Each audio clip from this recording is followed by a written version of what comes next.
We have a logo for SingNow. We have the style guide and design system. So let's actually design the screens for this karaoke app, SingNow. Let's do it. All right. So you can see we are on stitch.withgoogle.com. Click on web because we're making a web application, not a mobile app. We are going to include the description for our app from Whisk when we designed the logo.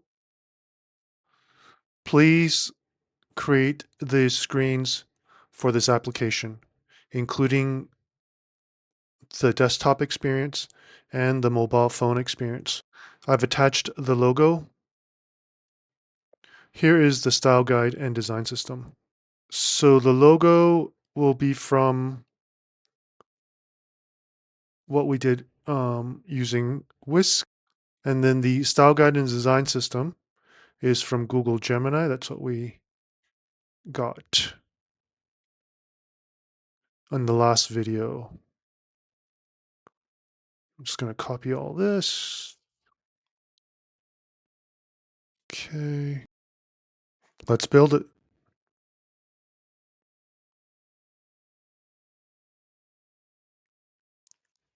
Okay, so we have some designs for the site. It's interesting, Bohemian Rhapsody didn't mention that, but it feels like whenever I want to build a karaoke app, always one of the top songs. It's interesting. It's actually kind of a hard song to sing to. Like in the initial part, you have to really have a really high head voice. So, hey, let's see. So that's the YouTube video playing in the background there.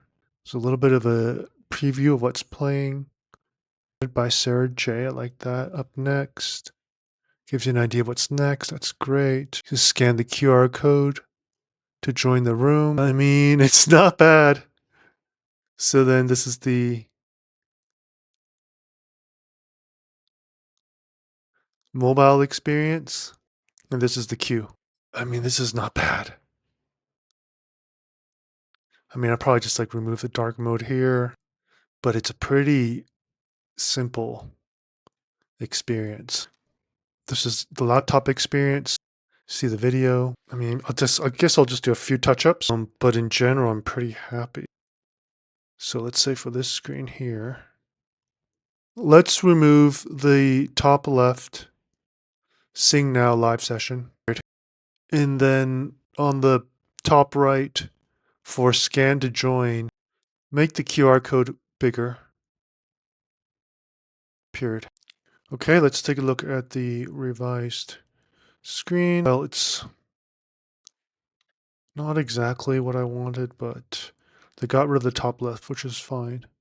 But they didn't understand I want like a QR code to fill the whole thing. So I can fix that in development. Here, let's see. I want to show an admin mode for this screen here. So this is good for guest mode. For admin mode, comma, let's show the ability to change the order of songs and the ability to delete songs. So let's take a look at the new admin ability. You can see these little dots here, meaning we can move the queue, which is great. So actually for admin, I want to see the users as well. Let's also create, let me select, that's fine. Let's also create a users tab screen that admins have access to, period. An admin can then assign a user to become an admin. I also noticed on the queue page, how would I think it's the plus button. Okay, it's fine. Interesting. He's created the queue. It's interesting. Yeah, you see, it's interesting because I didn't select the mobile screen, so it made, sometimes you just got to be careful how you want to do this. It's nice, but I just think it's a little too much for what I want, but I'll just leave this for now. And I'm going to switch this from 3 Pro to 3 Fast. Maybe do Flash then, because it's taking about 100 seconds for Pro, and see how fast Flash is. Create a desktop screen for the onboarding experience. The homepage should describe the app and then ask the user to log in to create a room. Once the user has logged in, the second screen should show room that was just created.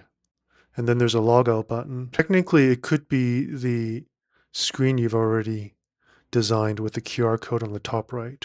Okay, so that time I used Gemini 3 Flash. Quality-wise, I don't notice too much of a difference. So I'm pretty happy with that. I think now I just want a user management system that's mobile friendly. For admins, comma, let's have the ability to see the users that have signed up to this room, comma, and the admin can actually select other users to be admins as well. It's interesting. That time it didn't show the user. It just showed the queue. It's still showing the queue. There's a little users icon on top right. You added an icon to get to the users on the top right, but not the actual screen with a list of all the users. That's the screen I want to see, period.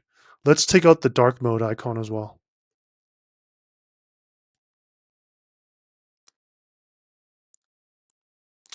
Okay, so it went dark mode on me. I don't know why.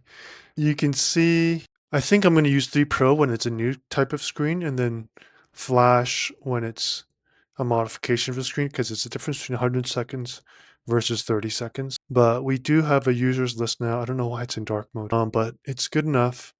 I have all the screens I need to start building out the app now. So let's get to the implementation part in the next video.